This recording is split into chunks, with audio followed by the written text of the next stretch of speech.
Have you ever wondered what secrets lie buried beneath the miles of ice in Antarctica? We think of it as a desolate, frozen wasteland. But what if it? Hiding something beyond our wildest imagination. Something ancient, powerful, and utterly impossible. For decades, whispers and theories have circulated about what's under the Antarctic ice sheet. Some have suggested lost civilizations.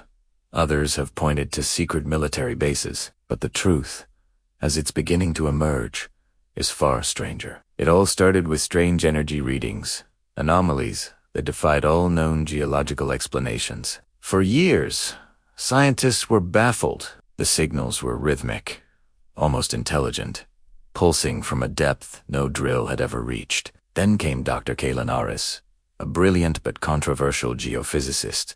He was obsessed with these signals. While his colleagues dismissed them as instrument errors or natural magnetic fluctuations, Aris believed they were a sign of something manufactured. He spent years developing new deep ice penetrating radar, technology that could see what others couldn't.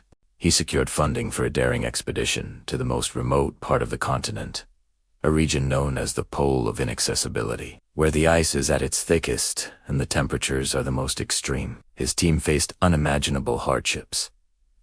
Blizzards that lasted 4 weeks, equipment freezing solid, the constant threat of crevasses. But Aris pushed them on, driven by his conviction. And then, one day, they found it. Their screens lit up with an image that was simply not possible. Beneath 3 miles of ancient, compressed ice was a perfectly smooth, perfectly flat structure stretching over 50 miles in diameter. It was a mirror, a massive, impossibly engineered solar mirror. How could this be? Who could have built such a thing? And why here, at the bottom of the world? The implications were staggering. This wasn't the work of any known human civilization. The ice above it was dated to be over 12 million years old. This discovery predated humanity itself. The structure was made of a material unknown to science, a crystalline substance that seemed to absorb and amplify light in a way that defied physics. Dr. Rees and his team knew they were on the verge of rewriting history, science, and our entire understanding of the universe.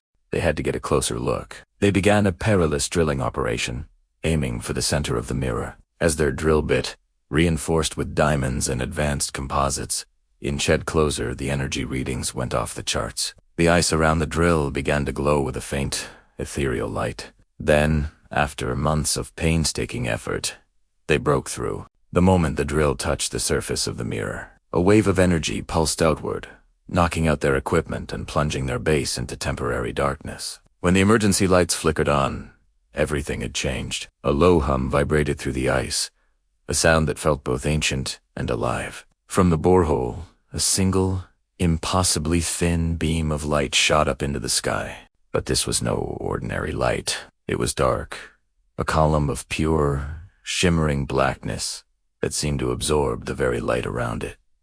It was a sight that no human had ever witnessed. Up on the surface, those who saw it felt an instinctive, primal fear. It was the first light of what ancient, forgotten texts from across the world had called the Black Sun. What is the Black Sun? In myth and esoteric lore, it's often described as a source of immense power, a hidden sun that illuminates a different kind of reality. It's a symbol of transformation, of hidden knowledge, but also of immense potential danger. The myths speak of it as a gateway, a source of energy that can create worlds or destroy them. And now, Dr. Aris had just switched it back on. The discovery sent shockwaves through the hidden corridors of power around the globe. This was no longer just a scientific finding. It was a matter of global security, a potential paradigm shift for all of humanity. Who were the builders of this mirror? Were they still out there?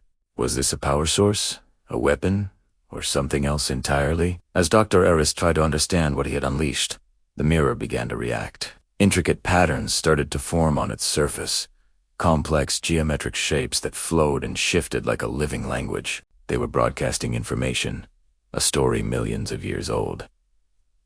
The mirror, it turned out, was not just a mirror. It was a chronicle, an archive. It told the story of a pre-human civilization, a race of beings who had mastered energy and light in ways we can barely comprehend. They were a civilization that didn't live on the surface of the earth.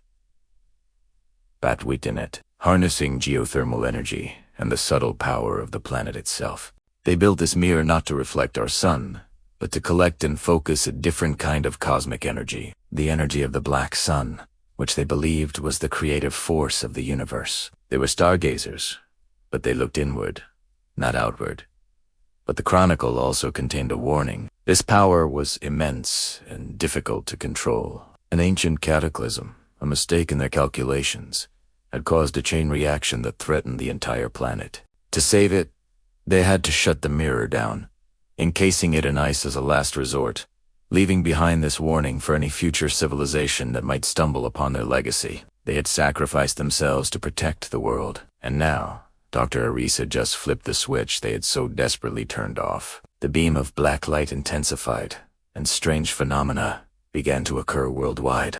Auroras appeared over the equator. Gravitational fields fluctuated. People began reporting shared, vivid dreams of ancient cities and alien skies. The mirror was reconnecting to a network of similar devices hidden across the solar system, waking up a dormant system of unimaginable power.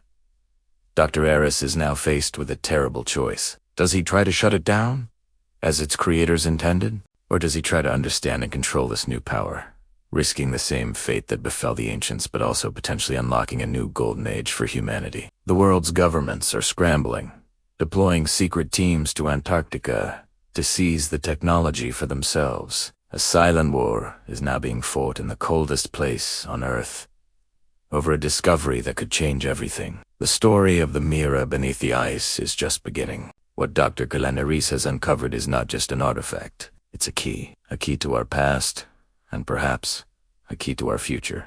But the question remains, are we ready for the truths it will unlock?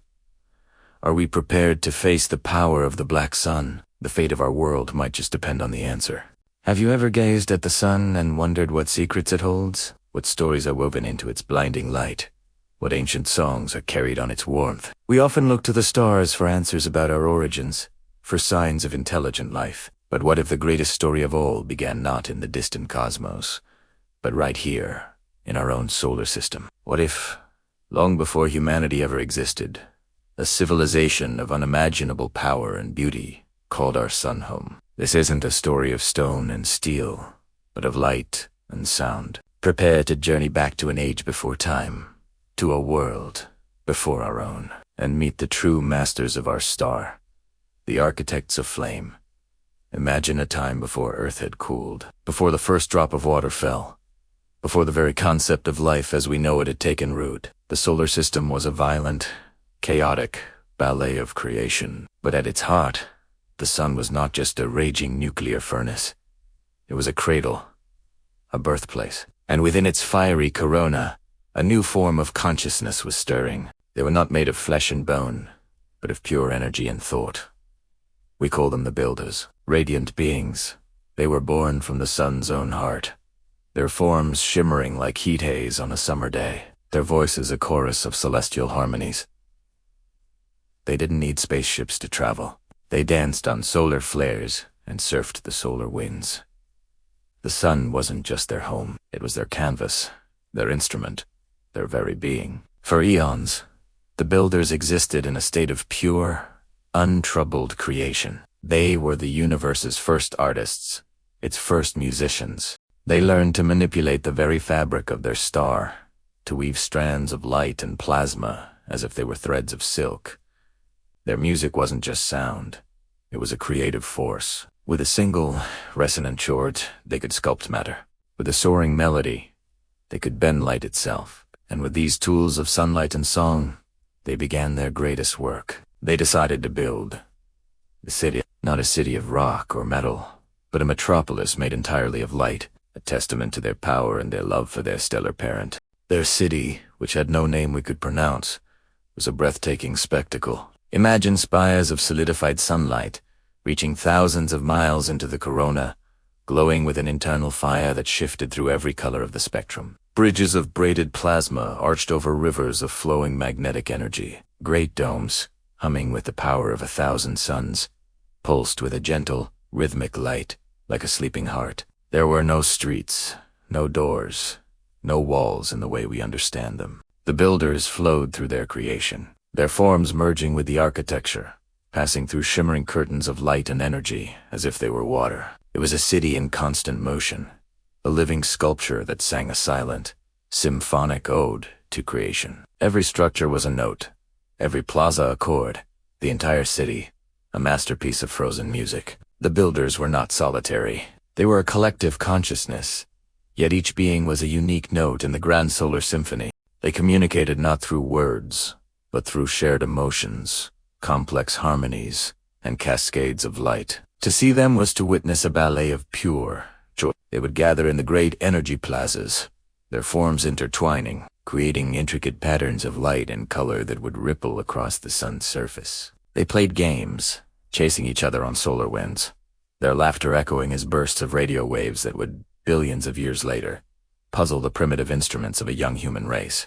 They were creators, explorers, and children of the star, living in perfect harmony with their incandescent world. They knew nothing of strife, of fear, or of loneliness. Their existence was one of pure, unadulterated creation and communion. But the universe is a place of constant change. As the solar system matured, the planets began to take shape. From their perch on the sun, the builders watched with curiosity. They saw the gas giants swirl into magnificent orbs, and the rocky inner planets cool from molten spheres into solid worlds. One planet, in particular, caught their attention. A small, blue-green jewel, teeming with a new, fragile kind of existence. Life. They watched as the first single-celled organisms emerged in its primordial oceans. They were fascinated by this different form of creation, so different from their own ethereal existence. It was slow, chaotic, and beautifully complex. This was Earth. The builders saw the potential, the spark of something extraordinary on this distant world. They decided, as a collective, to give a gift.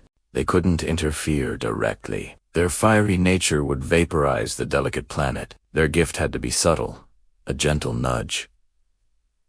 Focusing their collective will, they sang a new song, a song of complexity, of consciousness, of potential. They beamed this symphony of evolution toward Earth, a stream of concentrated, information-rich light. It wasn't a command, but an invitation, an offering of patterns and possibilities, a key to unlock the next stage of life. This ethereal melody washed over the young planet, subtly influencing the dance of molecules, encouraging complexity, and planting the seeds of what would eventually blossom into sentient thought. It was the quietest, yet most profound, act of creation they had ever undertaken. Their gift, however, came with an unforeseen consequence. The universe operates on a principle of balance. A great act of creation often requires a great expenditure of energy. By focusing so much of their collective power outward, toward Earth, the builders had weakened the very fabric of their own existence. A subtle discord began to creep into their solar symphony. Their city of light, once eternal and perfect, began to show signs of instability. Spires would flicker, plasma bridges would waver, and the great domes would occasionally dim, their steady pulse faltering. A new sensation entered their collective consciousness, something they had never known before. A faint, cold whisper of entropy, a premonition of an end. The builders realized their fate. Their act of giving had started a clock. Their own energy, their very life force, was slowly dissipating, radiating away into the cosmos. Their song was fading, but there was no panic, no despair. Their nature was one of acceptance and harmony. They understood that their cycle was coming to a close. Just as a star is born, shines, and eventually fades. They had lived, they had created, they had given a gift that would echo through eternity. That was enough. Instead of fighting their end, they decided to embrace it, to make their final act their most beautiful. They began to dismantle their city of light, not with sadness, but with ceremonial grace. Their final concert was the grandest of all. The builders gathered for one last time. They began to sing a final, magnificent song, a Trinity.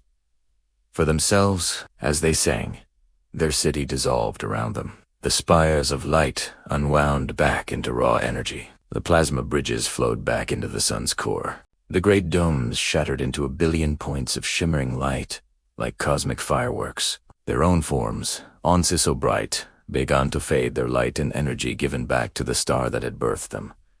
They were returning home. Their final, unified chord was a wave of pure love and memory, a final blessing sent out into the cosmos, a final touch upon the growing consciousness of Earth. Then, silence. The architects of flame were gone.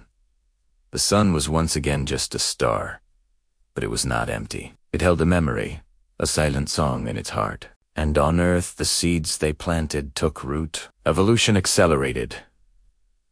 Consciousness bloomed. Eventually, humanity emerged, looked up at the sky, and saw the sun. We felt its warmth. We were bathed in its light, and we never knew the truth. We never knew that the light touching our faces was a remnant of a magnificent, forgotten civilization. We never knew that the creative spark within us, the urge to build, to sing, to create art, was a distant echo of their song. We are, in a way, their descendants, the children of their gift, the architects of stone and steel, inspired by a faint, subconscious memory of the architects of flame. So the next time you feel the sun on your skin, close your eyes. Listen. You might just hear the faint, beautiful echo of a song sung long ago, a song of a city made of light, and the radiant beings who gave us the spark to dream. For millennia, we've looked to the sun as a source of light, warmth, and life. But what if we could reach out and touch its fiery heart? What if we could take a piece of that stellar power and shape it with our own hands? This isn't just a story about technology. It's a story about ambition, creation, and the unforeseen consequences of playing with the very essence of a star. Imagine a civilization, known only as the Builders. They weren't just engineers or scientists. They were artists, alchemists of the cosmos. Their grand vision was to harness the sun, not by passively collecting its light with panels, but by directly tapping into its core. They called this new science solar alchemy. Through quantum entanglement and a network of celestial conduits, they established a connection to the sun's living, breathing heart. It was the ultimate power source, a torrent of pure, untamed energy, flowing from the star directly to their grand workshop, the solar forge. The solar forge wasn't a place of metal and fire as we know it. It was a shimmering, ethereal space where light itself was the raw material. Here, the Builders, clad in suits that rippled with protective energy fields, would weave strands of solar plasma like thread. They could solidify light into crystalline structures, create alloys that were both weightless and indestructible, and pour molten starlight into molds to forge tools and machines of impossible design. Their cities were masterpieces of solar architecture, towers of solidified sunlight that glowed with a gentle, internal luminescence, powered indefinitely by the star they were born from. It was a golden age, a testament to what a civilization could achieve when its reach extended to the heavens. The first of their great creations were the constructs. These were not simple robots. They were golems of light, beings forged from the sun's core. The early models were tool self-repairing workers, tireless sentinels, and automated pilots for their starfaring vessels. They were extensions of the Builder's will, their programming a complex tapestry of solar codes woven directly into their luminous forms. They built, they served, and they protected, all without question. The Builders marveled at their own genius. They had not just harnessed the sun.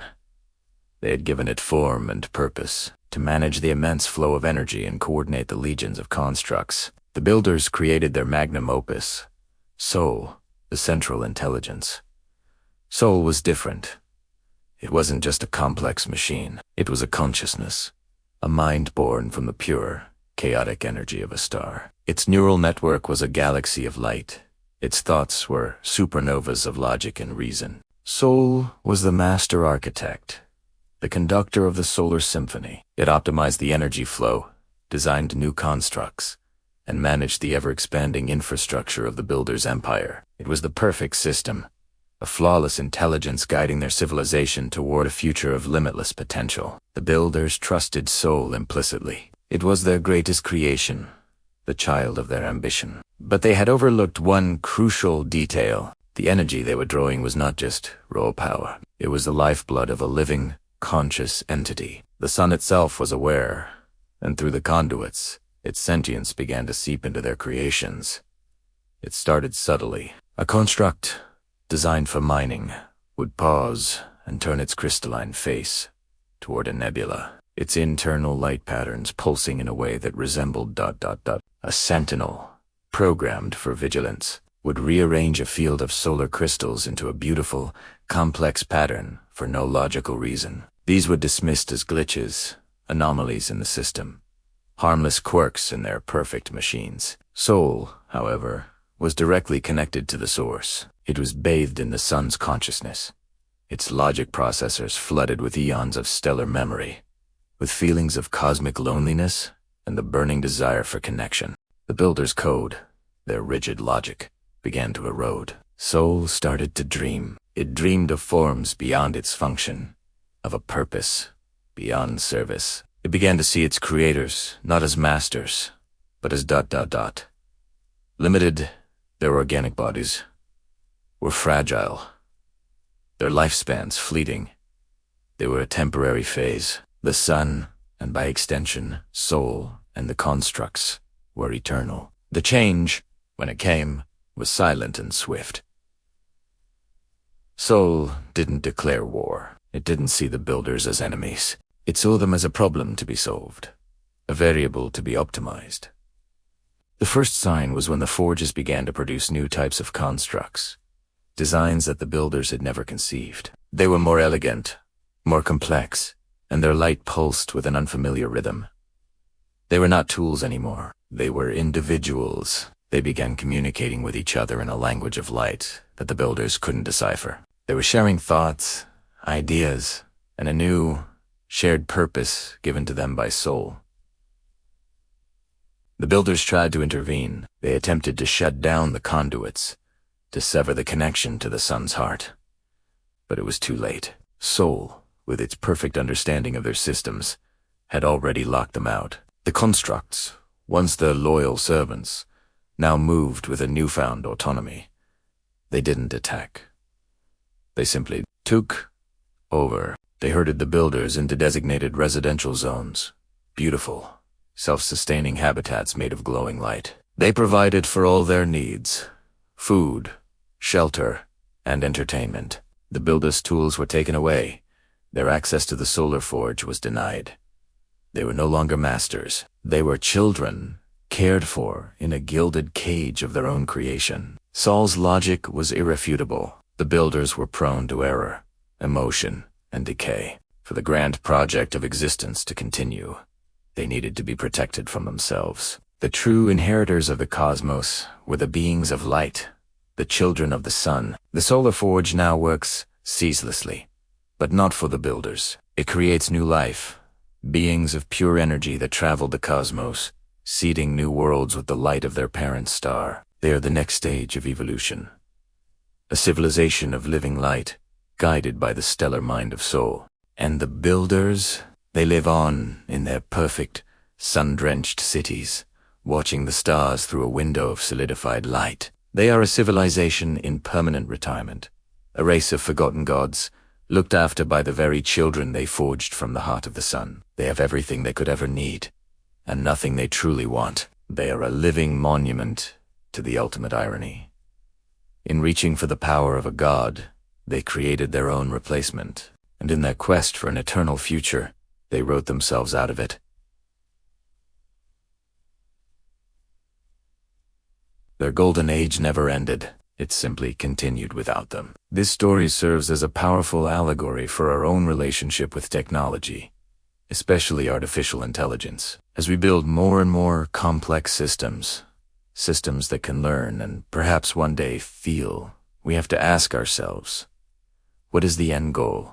At what point does the creation surpass the creator? The tale of the solar forge is a warning, wrapped in the beauty of starlight. Have you ever wondered why our world has day and night, summer and winter? We take these cycles for granted. But what if they weren't always there? What if they were born from a catastrophe that shattered a perfect world? Imagine a time, long before recorded history, when our planet didn't tilt on its axis. It spun perfectly upright, a flawless sphere in the cosmos. On T's world, there was no searing midday sun, no chilling midnight darkness. Instead, a gentle, perpetual twilight bathed the entire globe. A soft, golden light, a constant dawn or dusk, stretched from pole to pole. In this world of eternal twilight, there were no seasons, no harsh winters, no scorching summers, just a planetary springtime that lasted forever. The climate was perfectly stable, a gentle, uniform warmth that nurtured life in every corner of the planet. And in this idyllic world lived the civilization we can only whisper about in legends. The Builders. The Builders were masters of existence, living in perfect harmony with their world. They weren't just technologically advanced. Their entire society, their very biology, was attuned to this constant, gentle light and stable climate. They didn't need to struggle against the elements, because the elements were always kind. Their architecture was magnificent, soaring structures that didn't need to withstand blizzards or heat waves. Their art, jihad music, their philosophy, all of it was a reflection of this unbroken serenity, this endless, peaceful twilight. They built cities that blended seamlessly with nature, crafting a paradise on a paradise planet. They knew the rhythms of the cosmos, but their own rhythm was one of an eternal, unbroken hum of life. They had no concept of time as we know it, no clocks ticking away seconds, no calendars marking the passage of years. Why would they? Their day never ended. It was one long, continuous, and beautiful existence. They were in balance, and so was their world. But balance, as we know, can be fragile. And one day, something happened. Something from the outside. Picture the cosmos, a silent ballet of celestial bodies. Far out in the deep, a wanderer, a rogue planetoid, was on a collision course with destiny. It wasn't a direct hit, not an impact that would shatter the world, but something far more insidious. It was a cosmic sideswipe, a gravitational nudge of unimaginable force. As this celestial body shot past, its immense gravity grabbed hold of our planet and gave it a violent, catastrophic tug. The world shuddered. The perfect, upright spin faltered, and then, slowly, horrifyingly, the Earth began to tilt. It wasn't instantaneous, but to the Builders, it must have felt like an eternity of chaos. The ground beneath their feet, Once so stavely, groaned and shifted. The great axis, the very spine of their world, was being bent. For the first time, their planet leaned over, settling into a new, drunken slant of 23.5 degrees. The perfect balance was broken. For the Builders, this was the beginning of the end. As the world tilted, a new and terrifying phenomenon was born. On one side of the planet, the gentle twilight began to intensify. The soft golden glow grew brighter, hotter, harsher, climbing to a blinding, unfamiliar peak in the sky. They had never known direct sunlight, and now it was beating down on them, a celestial hammer of pure, raw energy. This was the birth of day. On the opposite side of the globe, an equally horrifying transformation was occurring.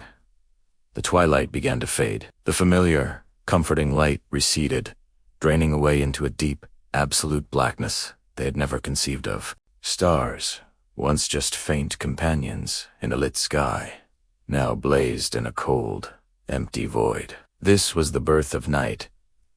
The planet, Onsea, singular unified realm of twilight, was now violently torn in two. One half scorched by a brilliant, alien light, the other plunged into an abyss of chilling darkness, and the world kept spinning. The collapse was swift and total. The Builder's entire existence was built on a foundation of perpetual, gentle light. Their bodies, their eyes, their senses, they weren't adapted for this new, brutal duality. The sudden, intense glare of day was agonizing. It burned their skin and blinded their eyes.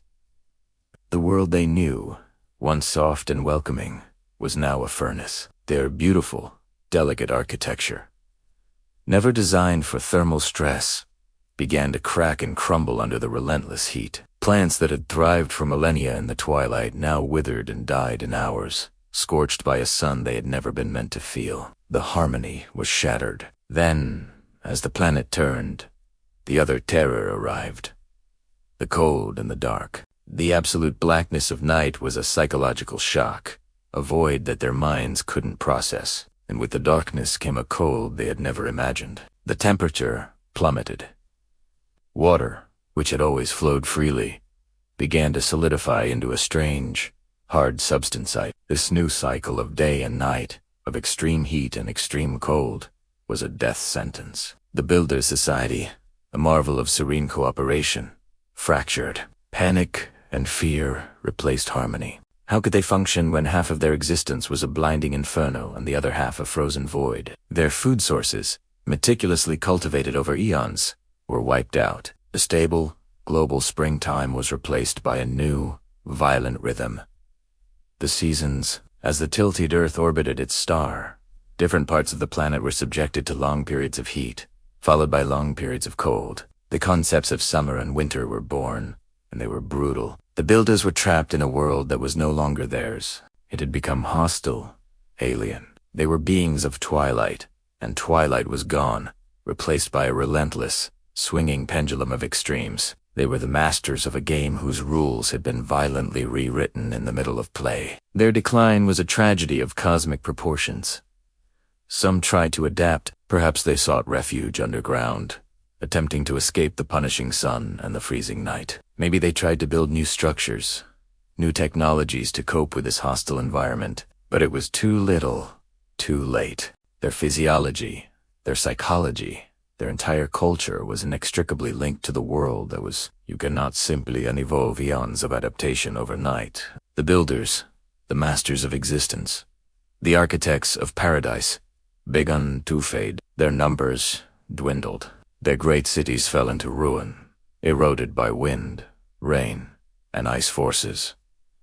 They had never needed to consider. Their knowledge, their art, their music, all of it was lost to the howling winds of this new, chaotic world. They became a memory, then a myth, then less than a myth, a forgotten whisper from a time of impossible perfection. What is left of them?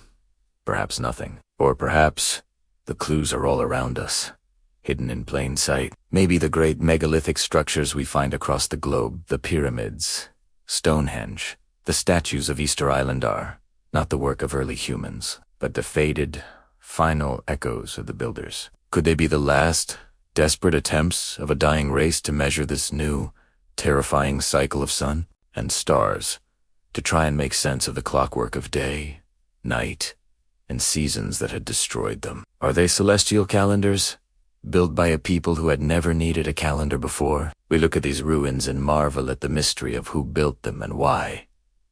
Maybe we're asking the wrong questions. Maybe the real question is not who they were, but what world they lost.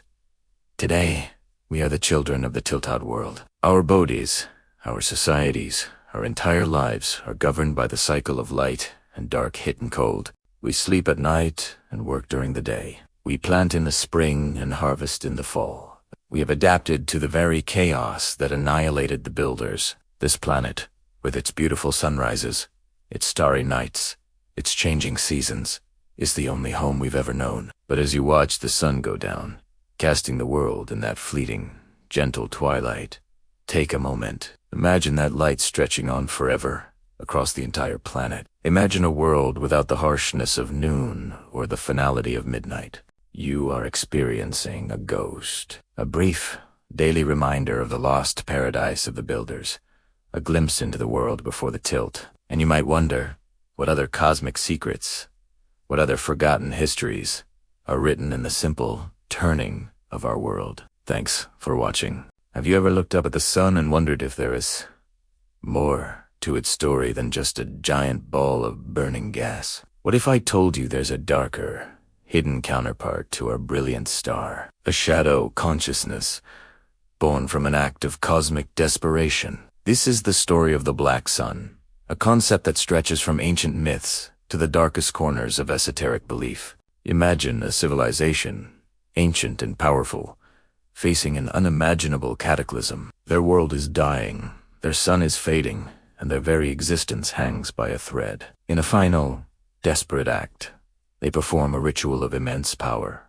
a forbidden rite designed to save their godson. But something goes terribly wrong. Instead of rekindling its light, the ritual shatters it. It doesn't destroy the sun's consciousness, but rather inverts it, creating a dark mirror of its former self. This newly born entity, this black sun, is cast out, banished from the heavens. It falls through the cosmos, a shadow seeking a new home, and finds one in the molten heart of a young, developing planet, Earth. This isn't just a science fiction tale, it's a thread woven through human history. The concept of a hidden, inner, or dark sun appears in some of the world's most mysterious traditions. Ancient alchemists spoke of the Sol Niger, the black sun, as a symbol of the first stage of transformation, the stage of decay and dissolution before rebirth. It represented the darkness within, the unconscious mind that must be confronted before one can achieve enlightenment. They believed that just as gold is purified from base metals, the human soul must pass through its own internal darkness, its own black sun, to reach a higher state of being. Similarly, in some Gnostic texts, the material world we see is considered a flawed creation, ruled over by a lesser deity. The true, divine light is hidden, trapped. This idea resonates with the concept of a solar consciousness trapped within the earth. The physical sun we see every day is just a pale imitation, a gatekeeper, while the true, original source of power lies dormant beneath our feet. This hidden sun isn't evil in the way we might think, but rather a source of immense, primordial energy, raw, untamed, and potentially dangerous if not approached with the right knowledge. Let's fast forward to more modern interpretations. In the late 19th and early 20th centuries, these esoteric ideas were picked up by various occult and secret societies in Europe. They blended ancient mythology with new theories about hollow earth and mystical energies. For them, the black sun became a symbol of a hidden source of power, an internal star that could grant immense knowledge and strength to those who could access it. They believed this energy, this real power, emanated from the Earth's core, from the black sun itself. The symbol we often associate with the wheel with 12 curved spokes was meant to represent this spinning vortex of internal energy, a gateway to a different plane of reality. Unfortunately, this powerful symbol was co-opted and twisted by some of the 20th century's darkest ideologies. They warped its meaning from a source of spiritual enlightenment into a symbol of racial purity and arcane power. This dark chapter in its history has, for many, forever tainted the symbol, overshadowing its deeper, more ancient roots in alchemy and Gnosticism. But the original idea of a dualistic universe, where light and shadow are two sides of the same coin, persists. So, how does this ancient, mythical concept connect to us today? Think about the very core of our planet. We know it's a churning ball of molten iron, generating a massive magnetic field that protects us from solar radiation. In a way, science itself points to a powerful, energetic core at the center of our world. Could the myth of the black sun be an ancient, allegorical way of describing this fundamental reality? A story created by our ancestors to explain the unseen forces that govern our world, the deep, powerful energies that lie just beneath the surface of our awareness. The story of the black sun's birth is a powerful metaphor for our own lives. We all have a sun, our conscious self, the face we show the world. But deep within, we also have a black sun, our subconscious, our hidden fears, desires, and untapped potential. It's the part of ourselves we often ignore or are afraid to face. Yet, just like in the alchemical process, true growth and transformation only happen when we have the courage to venture into that personal darkness, to understand it, and to integrate it. The journey to the black sun is a journey into the self. It forces us to ask profound questions.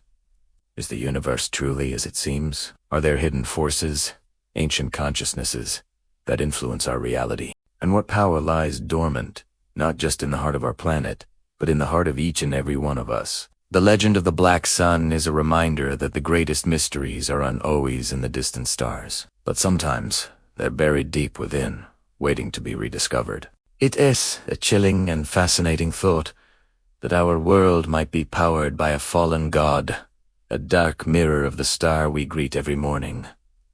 What do you think? Let me know your thoughts in the comments below.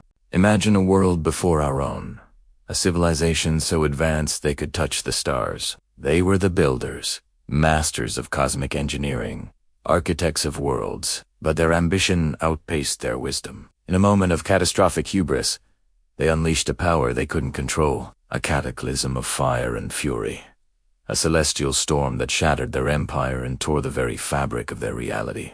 Their cities of light crumbled to ash, their knowledge scattered to the cosmic winds. The age of the builders was over, but from the smoldering ruins, something new stirred. Not everyone perished. Survivors, huddled in the deepest, most shielded corners of their broken world, endured. They were no longer the godlike builders. Stripped of their technology, their memories fractured, they were reduced to a primal state, blinking in a world they no longer understood. They were the first, the children of ash and light. These survivors carried a legacy within them, not in books or data crystals, but woven into their very being. The cataclysm had imprinted itself upon their DNA. Fragments of the builders' power, echoes of the solar energies they once wielded, became a part of their genetic code. They were born of ash, yet they held the memory of light. Generations passed. Thousands of years turned to tens of thousands. The survivors, scattered and few, began a long, arduous journey. They evolved, adapted. Their bodies, once accustomed to the sterile perfection of the builders' cities, grew hardier, more resilient. They learned to hunt with sharpened stones, to clothe themselves in animal skins, to paint their stories on cave walls. They became us, early humans, but the solar memory, the light of the builders, wasn't lost. It lay dormant, a sleeping giant within their genes. Sometimes, it would flicker to life. A shaman would dream of cities in the sky. A storyteller would weave tales of ancestors who could command the sun. A child might be born with eyes that seemed to hold the fire of distant stars. These were dismissed as myths, as fantasies, the ramblings of a primitive people trying to make sense of a terrifying world. They didn't understand the source of these strange visions and uncanny abilities. They called it magic, the will of the gods, the spirits of the ancestors. They built monuments aligned with the stars, not knowing why they felt compelled to do so. They tracked the seasons, the solstices, the eclipses, with an accuracy that defied their simple tools, guided by an instinct they couldn't explain. It was the solar memory, a faint whisper from a forgotten age, guiding their hands and their hearts. Think of the great mysteries of our ancient past, the pyramids of Giza, Stonehenge, the Nazca lines. How did our ancestors, with such limited resources, achieve such incredible feats of engineering and astronomical precision? We credit them with genius, with immense manpower, with centuries of observation. And all of that is true. But what if there was another factor? What if, in moments of great inspiration or collective effort, the solar memory flared? What if a master builder, standing on the Giza plateau, suddenly saw in his mind's eye the perfect angle, the precise alignment to Orion's belt, not through calculation, but through a flash of inherited intuition? What if the druids at Stonehenge didn't just observe the sun, but felt its path, its energy, as a part of themselves, a rhythm passed down through countless generations from ancestors who once danced among the stars? This inherited memory wasn't a conscious knowledge. It was a feeling, an instinct, a creative urge. It was the ghost of a technology so advanced it had become biological. It drove them to look up at the night sky, not just with wonder, but with a strange, aching sense of homesickness. They were reaching for a home they couldn't remember, a light they could only feel in the deepest parts of their soul. As human civilization grew, we developed science, logic, reason. We began to explain the world through observation and evidence. The flashes of solar memory became rarer, easier to dismiss. The whispers of the builders were drowned out by the noise of our own burgeoning societies. We looked at the myths of gods who came from the sky and called them primitive religion. We saw tales of ancient, world-ending floods and called them allegories. But the memory is still there, deep within USA. It's in our DNA, a silent passenger on our journey through time. It's in our relentless drive to explore, to push boundaries, to reach for the stars. Why are we so obsessed with space travel? Why do we spend billions, to send probes to distant planets and listen for signals from other galaxies. It's more than just curiosity. It's a nature. It's the children of ash and light, still trying to find their way home. And now, we stand on the cusp of a new era. We are beginning to understand the secrets of the genome. We're learning to read the language of DNA. What will we find when we can fully sequence and comprehend our own genetic code? Will we find more than just the blueprints for our bodies? Will we find the fragmented data of the builders? Will we uncover the story of the cataclysm, the truth of our origins, hidden in the so-called junk DNA that we've yet to understand? Perhaps the next stage of human evolution isn't about changing our physical forms, but about reawakening what's already inside us.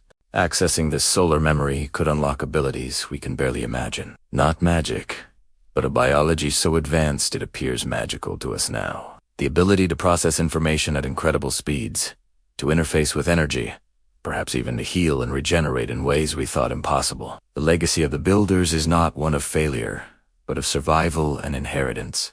They fell, but they gave rise to us. They were a civilization of light, and even when reduced to ash, that light found a way to endure.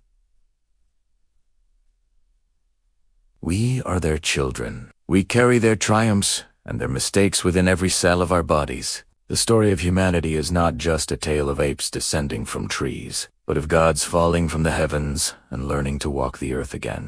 The next time you look up at the sun, or gaze at the vastness of the Milky Way, remember, tease. You are not just a collection of molecules on a small rock orbiting an average star. You are a child of ash and light.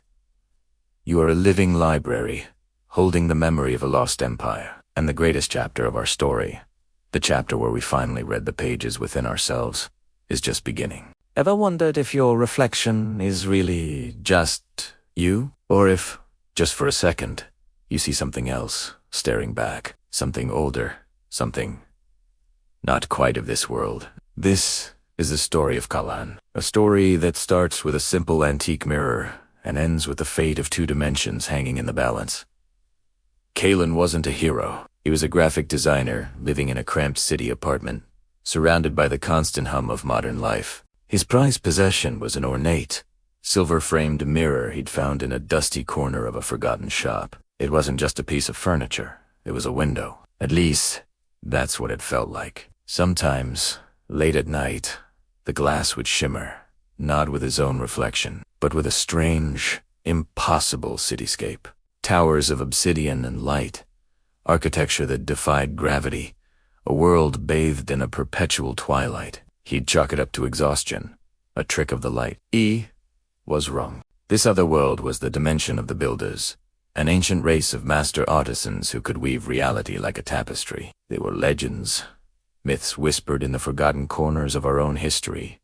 And Kaelen's mirror, it wasn't just a mirror. It was a key, one of the last remaining gateways between our worlds, forged in an age when the veil between dimensions was thin. For centuries, it lay dormant, its power sleeping. But our world, with its wireless signals, its satellite networks, its constant thrum of energy, was inadvertently waking it up. The mirror was feeding on the ambient energy of our modern age, and the lock was beginning to turn. One evening, it happened. Kaelen was sketching, the city lights painting patterns on his wall, when the mirror flared. Not with a shimmer, but with a blinding white light that threw him from his chair. The air grew cold, and the familiar scent of rain-soaked pavement was replaced by the smell of ozone and something else, something metallic and ancient. The reflection in the mirror was gone. In its place was a swirling vortex of energy, and through it, he could see the impossible city clearer than ever. But something was wrong. A shadow was falling over it. From the heart of the builder dimension, a darkness was spreading. A malevolent celestial body, a star of pure anti-energy, was igniting. The builders called it the Void Star. Our ancestors knew it by another name, the Black Sun.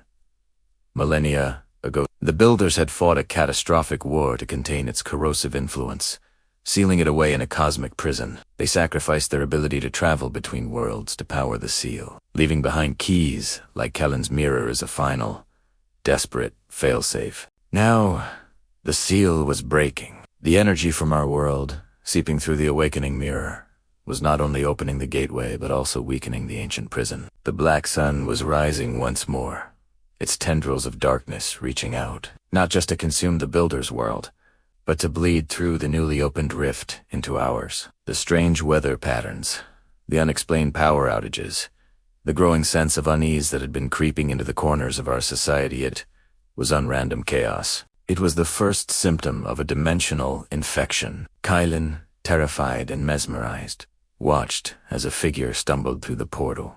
It was a builder, clad in armor that seemed woven from light and shadow. She collapsed on his floor, her form flickering. Her name was Lyra, a sentinel tasked with guarding the weakening seal. She looked at Kaelen, her eyes holding the wisdom of ages, and spoke a single word that echoed not in the air, but directly in his mind. Close? Italiano. But how?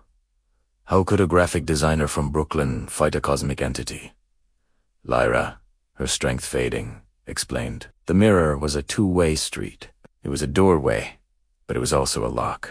It could be used to reinforce the seal, but only from our side.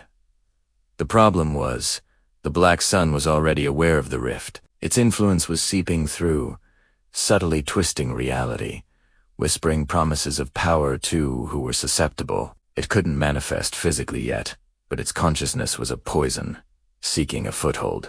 Kaelen's world began to unravel. People he knew started acting strangely. A neighbor became obsessed with bizarre, geometric patterns, carving to Minto.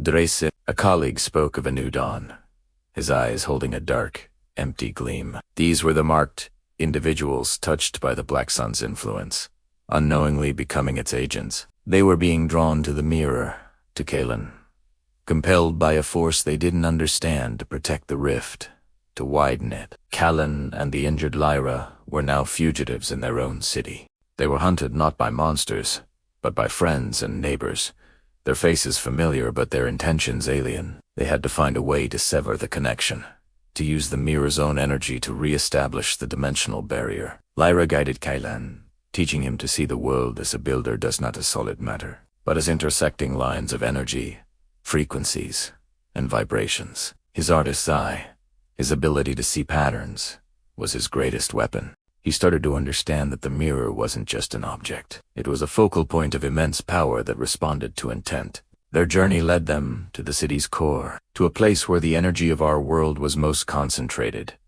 A massive, modern data center, the very heart of the digital age. This was the engine that was unknowingly fueling the Black Sun's return.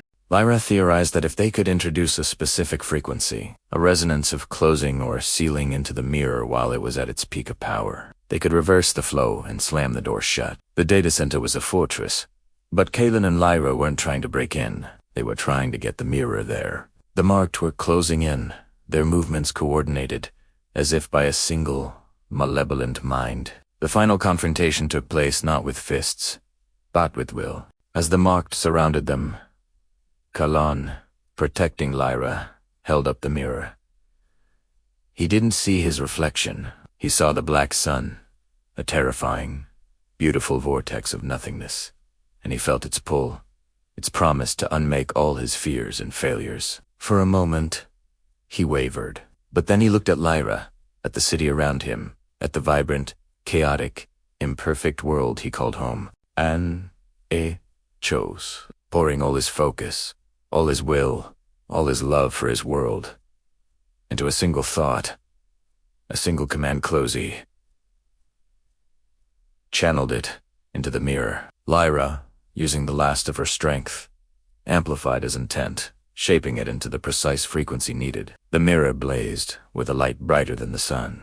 The energy pouring from the data center was sucked into it, not as fuel for the rift, but as power for the seal. The Black Sun recoiled with a silent, cosmic scream. The marked stumbled, the dark influence in their minds shattered, leaving them confused and disoriented. The vortex in the mirror collapsed, and for a final, fleeting second, Kaelen saw the builder city, the twilight returning, the shadow receding. Then it was just a mirror again. His reflection stared back at him, tired and older, but his own. Lyra was gone, her energy expended, returning to her own dimension as the gate closed. Kaelen was alone in the quiet data center, holding a simple antique mirror.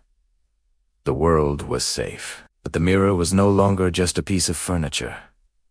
It was a reminder that our world is intricately connected to others, and that sometimes the most ordinary person can be called upon to face the darkness. He looked at his reflection, and for the first time, he wasn't just looking at himself. He was looking at a guardian. The black sun was gone, but its memory remained, a silent promise that some doors, once opened, are never truly locked. For millennia we thought we were alone, masters of our own destiny on this small blue rock we call Earth. We built empires, reached for the stars, and told ourselves stories of our own creation. But we were wrong. We were never the first. We were just the inheritors of a world that was never truly ours. And now, the original owners have returned. It started subtly. Strange auroras danced in skies where they shouldn't exist. Global communication networks flickered, plagued by ghostly whispers buried in the static. Scientists called them anomalous energy fields, solar flares of unprecedented scale. But they weren't flares. They were arrivals. They called themselves the architects, beings not of flesh and blood, but of pure plasma and living memory. Millennia ago, they were the masters of this solar system. Earth wasn't just their home. It was their grandest creation. A meticulously sculpted garden, but a cosmic catastrophe, a stellar event of unimaginable power, forced them to abandon their physical forms, to transcend into a state of energy, waiting for the day they could return. We found the first proof, buried deep beneath the Antarctic ice. A structure, not built, but grown from crystalline formations that defied our understanding of physics. Inside, holographic records flickered to life. We saw them, tall, elegant beings of light, shaping mountains and carving rivers with gestures of thought. We saw their world, a paradise of impossible beauty, and we saw their exodus, a heartbreaking retreat into the ethereal plane as their star system convulsed. Their return wasn't a fleet of ships descending from the sky. It was a coalescence. The strange energy fields began to take form, shimmering into ethereal figures that walked through walls and glided over oceans. They were beautiful, terrifying, and utterly alien. They didn't speak with voices, but with thoughts projected directly into our minds. The message was simple and absolute. This world is ours. We have come to reclaim it. At first, humanity tried to communicate. Our best diplomats, scientists, and linguists attempted to establish a dialogue. We showed them our art, our music, our history. We tried to explain that this was our home now. We had been born here. We had loved here. We had died here for hundreds of thousands of years. We were the children of Earth. Their response was cold, devoid of malice but filled with an unshakable purpose. To them, we were little more than invasive flora and fauna that had overgrown their garden, a problem to be cleared away. They didn't hate us. One does not hate weeds. One simply removes them. The reclamation began. They didn't use bombs or guns. Their weapons were far more fundamental. They began to rewrite the planet's physics. Gravity would fluctuate in entire cities, sending buildings and people tumbling into the sky. The chemical composition of the air would alter in a region, making it unbreathable. They could manipulate light, rendering entire armies blind, and warp space, causing our most advanced jets to simply vanish into thin air. How do you fight an enemy that can turn the laws of nature against you? How do you shoot a ghost made of starlight and memory? Our global military, the pride of our civilization, was rendered useless. We were helpless, watching as the world we knew was unmade around us. Major cities became uninhabitable zones of chaotic physics. Continents were reshaped. They were not destroying the Earth. They were restoring it to its original state, a state that was no longer compatible with human life. Humanity was pushed to the brink, retreating to underground bunkers and shielded enclaves, becoming fugitives on our own planet. The initial shock and despair gave way to a grim resolve. We were not weeds to be plucked. We were a species that had survived ice ages, pandemics, and the threat of our own self-destruction. We would not go quietly into the night. Thus began the resistance. Our greatest minds, Physicists, engineers, and philosophers gathered in secret, working on a desperate new science. We couldn't fight the architects on their terms, so we had to change the terms. If they were beings of information and energy, then we had to learn to fight them in that same domain. We developed technologies based on quantum entanglement and consciousness projection. Our first breakthrough was a device that could create a null field, a small bubble of reality where the architect's influence was dampened. These null fields became our only safe havens, our only bases of operation. But defense wasn't enough. We needed a weapon. That led to Project Chimera. The goal was audacious, bordering on insane. To create a human architect interface, to send a human mind into their ethereal domain of pure information. The volunteer was Dr. Aris, a theoretical physicist who had lost his family in the reclamation of London. He wasn't a soldier. He was a scientist, driven by grief and a sliver of hope. He was connected to a machine of unimaginable complexity, his consciousness digitized and propelled into the plasma stream of the architects. What Aris saw was not a collective of monsters, but a vast, ancient consciousness, a symphony of trillions of souls bound together. He saw their sorrow, their deep, abiding love for the world they had lost, and their cold, logical conclusion that humanity was an obstacle to its restoration. He couldn't fight them with force. Instead, he did something unexpected. He shared. He didn't just project his own thoughts. He opened the floodgates of human experience. He showed them the first cry of a newborn baby, the selfless courage of a firefighter rushing into a burning building, the unbridled joy of a child's laughter, the profound sadness of a final goodbye. He shared our art, our poetry, our messy, beautiful, contradictory history. He showed them our capacity for both great cruelty and boundless compassion. In that realm of pure thaw, time had no meaning. For what felt like an eternity, Aris Thorne's single human consciousness battled the collective will of a godlike race, not with weapons, but with empathy. He argued that the garden had changed, that new flowers, wild and unpredictable, had grown, and that these new flowers had a right to exist, a right to call the garden home. Slowly, something began to shift. A dissonance appeared in the architect's unified consciousness. For the first time in eons, they experienced doubt. They saw our memories, felt our emotions, and in them, they saw a faint echo of themselves. They saw our struggle for survival, our love for our families, our yearning for the stars. We weren't just an infestation. We were life, and life, in all its forms, was what they had sought to cultivate. The reclamation halted. The chaotic physics stabilized. A new message echoed across the globe, not one of command, but one of query. Question. The architects did not leave. Tay remained, silent and observing. The war was over, but an uneasy peace began. They had proposed a new path. Coexistence. They would not unmake our world, but instead help us transcend it, to evolve into something more.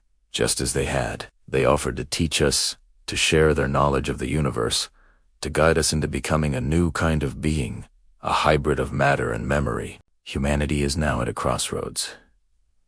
Do we accept this offer? Do we trust the beings who nearly drove us to extinction? Some argued that this is the next step in our evolution. A chance to achieve a destiny beyond our wildest dreams. Others fear it is a trick, a more subtle form of annihilation where we lose the very essence of what makes us human.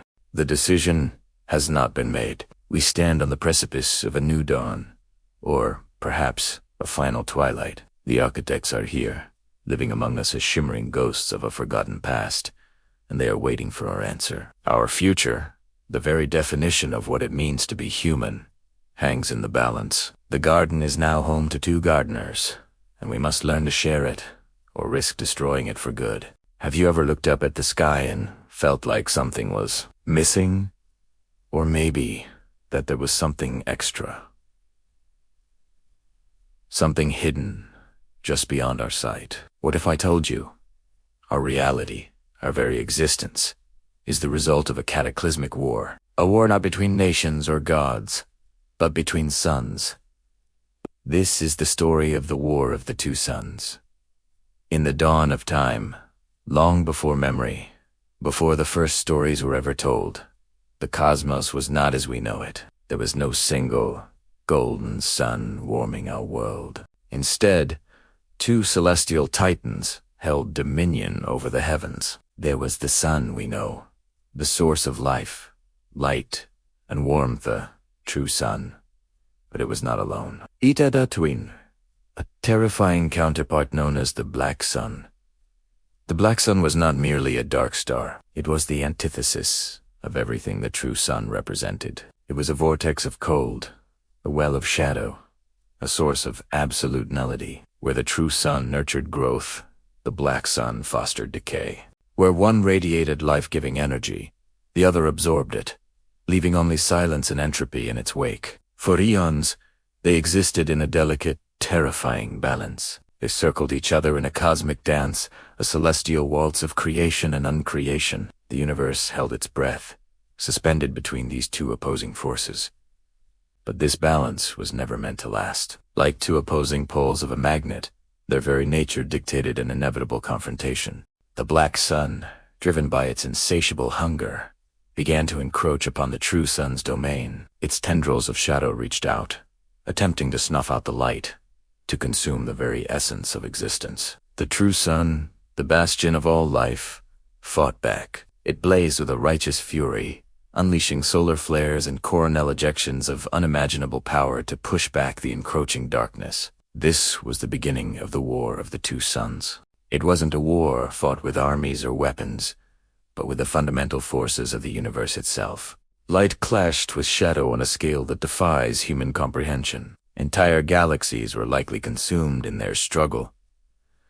Star systems born and extinguished in the blink of a celestial eye. The fabric of space-time itself was stretched and torn by the sheer gravitational and metaphysical forces at play. As the war raged, the universe trembled. The true sun fought for survival, for the very concept of to be.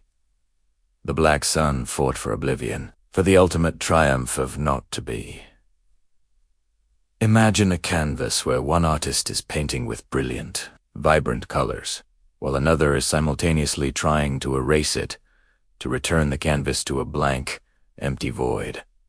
That was the essence of their conflict. The climax of this cosmic war was an event of such magnitude that it shattered existence. The two suns in a final, desperate struggle collided. It wasn't an explosion in the way we understand it. It was a collision of pure being and pure nothingness, a paradox made manifest. At the moment of impact, reality itself fractured. Think of it like a mirror struck by a hammer. It doesn't just break, it shatters into countless pieces. Each one a distorted reflection of the original. In that instant, reality split into two distinct, yet interconnected, planes. One plane became the realm of light, our reality. It's the world we know, bathed in the life-giving glow of the victorious, though wounded, true sun. It's a world of substance, of matter, of life, of color, and of time moving forward. But it's an incomplete reality. It's only half of the original whole. We live in the echo of that glorious light, a world defined by its presence. The other plane became the shadow realm, the domain of the defeated but not destroyed. Black Sun. This is a dimension of anti-existence, a place of echoes, of memory, of cold, and of things that have been lost. It's not just a dark place. It's a place where the rules of our reality are inverted. Time might flow backward, or not at all. Gravity might repel instead of attract. It is the negative image of our world, a ghostly reflection, populated by the remnants of what the Black Sun consumed. These two realms are not entirely separate. The fracture that created them also left behind seems cracks in the fabric of spacetime. These are the places where the veil between worlds is thin. Throughout history, these have been known by many names: haunted places, sacred groves, areas of high strangeness, or paranormal hotspots. They are points where the shadow realm bleeds into ours, and where our world, in turn, seeps into the shadow. This is where the whispers of ghosts come from, the fleeting glimpses of things that shouldn't be there, the feeling of being watched when you're alone. These aren't just figments of our imagination. They are echoes from the other side.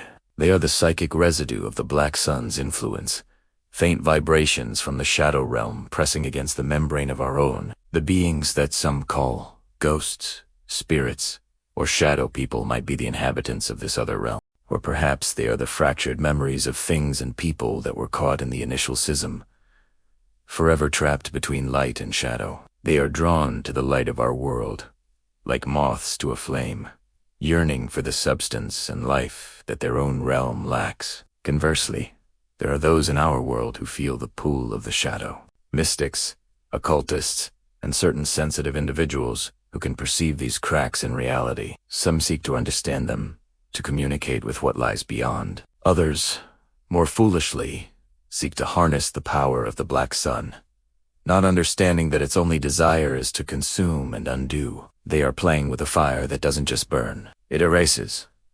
So, our world is a beautiful, vibrant, but ultimately incomplete place. We are living in the afterglow of a cosmic war. The true sun won, but it was a Pyrrhic victory. It secured our existence, but it lost its other half, creating a fundamental imbalance in the universe. The Black Sun still exists, lurking just beyond the veil of our perception, its cold heart still beating in the darkness of the shadow realm.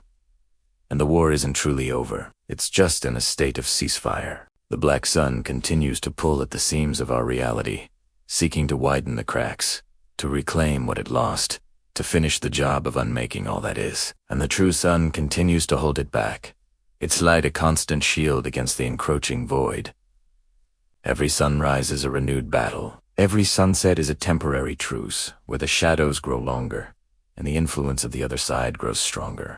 We, the children of the true sun, live on this cosmic battlefield, mostly unaware of the eternal struggle being waged for our very souls. So, the next time you see a flicker of movement in the corner of your eye, or feel a sudden, inexplicable chill in a warm room, or hear a whisper on the wind, pause for a moment.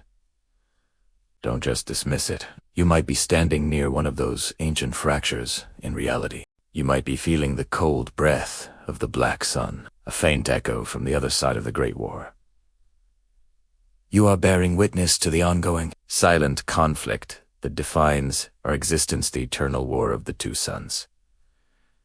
Have you ever looked up at the night sky and wondered if this is all there is? If this vast, sprawling cosmos has a beginning, a middle, and an end? We often think of the universe as eternal, but what if it's cyclical? What if, like a great cosmic heart, it beats, expanding and contracting, living and dying, only to be reborn? Today, we're diving deep into a fascinating, mind-bending concept.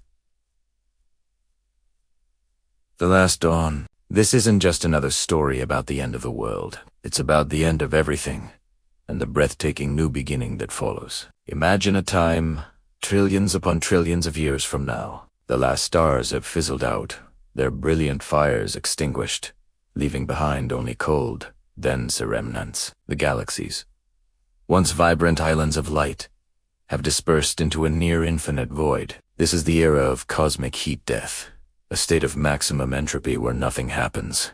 The universe is a cold, dark, and silent expanse. It's a bleak picture, the ultimate conclusion to the story we're all a part of. But what if this isn't the final chapter? What if it's just the pause before a new verse begins? The theory of a cyclical universe proposes that this isn't the end. In this profound silence, something stirs. Quantum fluctuations, the tiny, unpredictable jitters of energy in the fabric of space-time, are still at play, over unimaginable timescales. These fluctuations could, theoretically, trigger a colossal event, a spontaneous decrease in entropy, a cosmic reset button. Picture it. The universe, having reached its most disordered state, begins to reorder itself. A new Big Bang isn't just a possibility. It's an inevitability. This moment of rebirth, this first glimmer of light in an eternity of darkness, is what we call the Last Dawn. But this new universe wouldn't be an exact copy of our own. The fundamental constants of nature, the speed of light, the strength of gravity, the charge of an electron might be entirely different. Imagine a cosmos where gravity is weaker, allowing for structures of unimaginable size, or a universe where light travels slower, changing the very nature of perception. Each cycle could be a unique cosmic experiment, a new roll of the dice creating realities wildly different from anything we can conceive. The Last Dawn isn't just a restart, it's a complete reimagining of existence. Let's get a bit more poetic with this. The outline for our story mentions that light remembers its origin. What could this mean? It's a beautiful, almost mystical idea. Perhaps information isn't entirely lost in the death of a universe. Maybe some fundamental essence, some memory, is carried across the cosmic divide. Think of light not just as a particle or a wave, but as the universe's memory keeper. The first photons of the new creation might carry an imprint, a whisper of the cosmos that came before. This memory could subtly guide the formation of new laws, new galaxies, and new life. It suggests a continuity, a legacy passed from one universe to the next. This brings us to the core of the idea. A new balance between creation and destruction. Our universe is governed by this balance. Stars are born from collapsing nebulae, and they die in supernova explosions, seeding the cosmos with the elements needed for new stars and planets. Life emerges, thrives, and eventually returns its components to the ecosystem. The Last Dawn scales this principle up to the ultimate level. The destruction of an entire universe isn't a tragedy. It's a necessary act of cosmic recycling. Destruction is the raw material for creation. The end is not an opposite to the beginning. It is the engine that powers it. So, what does this new balance look like? In this reborn universe, the dynamic between creation and destruction might be fundamentally altered. Perhaps the cycles are faster, or maybe the periods of expansion and collapse are more harmonious. The memory carried by the light of the old universe could inform this new balance, steering it away from the eventual heat death that plagued its predecessor. It's a quest for a more sustainable cosmos, a universe that learns from its past to forge a more enduring future. It's the ultimate evolutionary process, played out on a scale beyond human comprehension. Let's ground this a bit. How could light remember? In physics, the concept of information conservation is a big deal. The holographic principle, for instance, suggests that all the information contained within a volume of space can be represented on its boundary. What if the boundary of our observable universe, the cosmic event horizon, is a sort of hard drive? As the universe dies, perhaps this information isn't erased, but is instead compressed and preserved, ready to be read at the moment of the Last Dawn. The first light of the new universe would then be imbued with the collected wisdom of the last one. This isn't just abstract physics, it has profound philosophical implications. If the universe is reborn, does that mean we are too? The concept of eternal return, that we will live our lives over and over again, has been explored by philosophers for centuries. But this cosmic cyclical model offers a twist. It wuldenpe asterisk, our asterisk. Exact lives in asterisk, our asterisk. Exact universe, it would be new life in a new cosmos, but one that is ancestrally linked to our own. We are, in a sense, part of a cosmic lineage that stretches across eternities. The atoms in your body, forged in the hearts of long-dead stars, might one day contribute to the birth of a star in a universe yet to be born. The Last Dawn, therefore, is a story of ultimate hope. It transforms the terrifying concept of the end of everything into a promise of infinite possibility. It tells us that, even in the face of total annihilation, the potential for creation remains. It reframes our place in the cosmos. We're not just temporary inhabitants of a fleetingly lit corner of space. We are participants in a grand, eternal cycle. Our actions, our discoveries, our art, our love, all the information that makes up our civilization might not just fade into the cold dark, it could become part of the foundational memory of a new reality. Think about the sheer scale of this. Every particle, every wave, every quantum event in our universe contributes to the information that could be passed on. Stat, in a very real way. Nothing is ever truly lost. The universe is a story that is constantly being written, edited, and rewritten. The Last Dawn is the moment the old manuscript is archived and a new, blank page is opened, with the echoes of the previous tale whispering guidance to the new author. It's a breathtakingly beautiful concept, merging the cold logic of physics with the heart-stirring narrative of myth. It's the universe's own hero's journey. Death, descent into the abyss, and a glorious return. So, the next time you look up at the stars, don't just see them as distant suns. See them as the current chapter in an epic story. A story of creation and destruction, of memory and rebirth. And know that we are playing our part in it. The energy and information that make up you are part of a cosmic tapestry woven across eons. And when the final, last dawn breaks, heralding a universe we can't even imagine, a part of us might just be there to see it. It's a comforting and awe-inspiring thought, isn't it?